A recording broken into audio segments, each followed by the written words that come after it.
I watched the president's live like everybody else, and I was flabbergasted because I want to know if we're living in a democratic society or are we living in a dictatorship. Because why aren't systems functioning as they should be? Why does the president have to step in? Like, do you guys realize that that's not normal for a president to step in to direct how the traffic is to be controlled? I mean, he had all the heads of the police force up there with him. Like, something's not right. If that's going on in the police department, can you tell me what you think is going on in all the ministries and all the systems that are supposed to function? I mean, is this a dictatorship? Because that's the only way that I can describe what I saw today. We're not supposed to have that. The laws are supposed to be enforced no matter what. You had the attorney general up there too talking. Come on. I'm not happy. I'm very disappointed. And let me tell you, the traffic situation is really bad.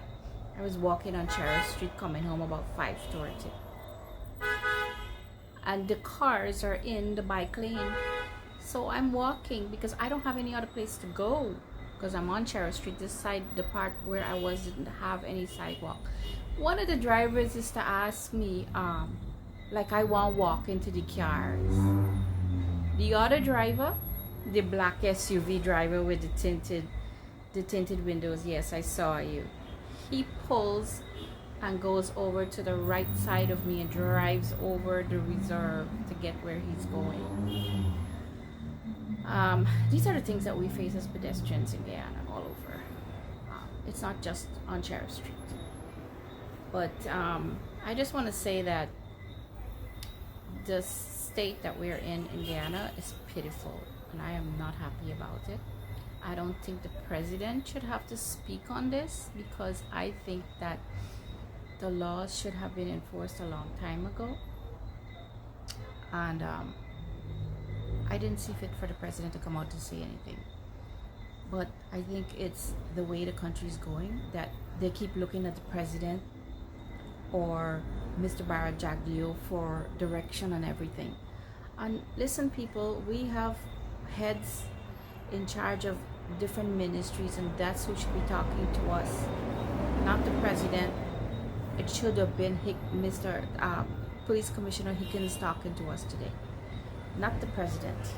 I don't know, like I feel like I'm in a dream, because I've never seen this kind of dispersion of power, you know. Anyways, I'm gonna stop because I might say things that I will regret later. But what we have seen is not normal for a democratic society. It's an indication of something gone wrong.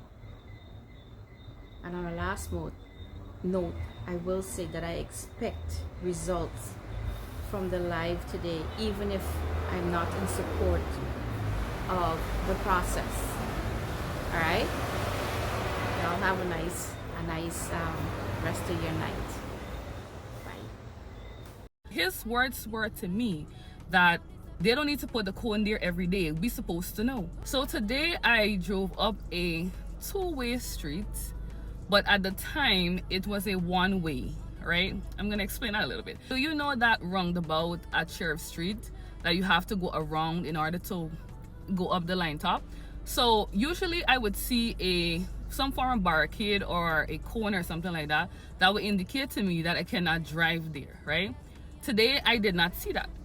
And obviously I took upon myself, I was like, all right, well, I guess the road now is open to two-way traffic. As I was driving up that road, I realized, fuck, it's still one way, and I didn't know that. I was in too deep at this point in time, so I was like, all right, when I reach the next traffic light, I'm just gonna turn out or whatever. Obviously, with me trying to do that, I got pulled over by a police officer that was conducting the traffic. His words were to me that they don't need to put the cone there every day. We're supposed to know. Isn't that supposed to be something that is done on a regular basis, regardless of whether you think or assume everybody should know at this point in time? Say, for instance, I came to this country. I'm a foreigner in Guyana. I rented a car to use to drive around in Guyana. There's no cone there. There's no barricade at that corner or the head of that road. Tell me, how am I supposed to know this? But how are we considerate to the people that don't actually live in Guyana? Logically thinking about it, I just felt like the response that he gave me didn't make no fucking sense to me.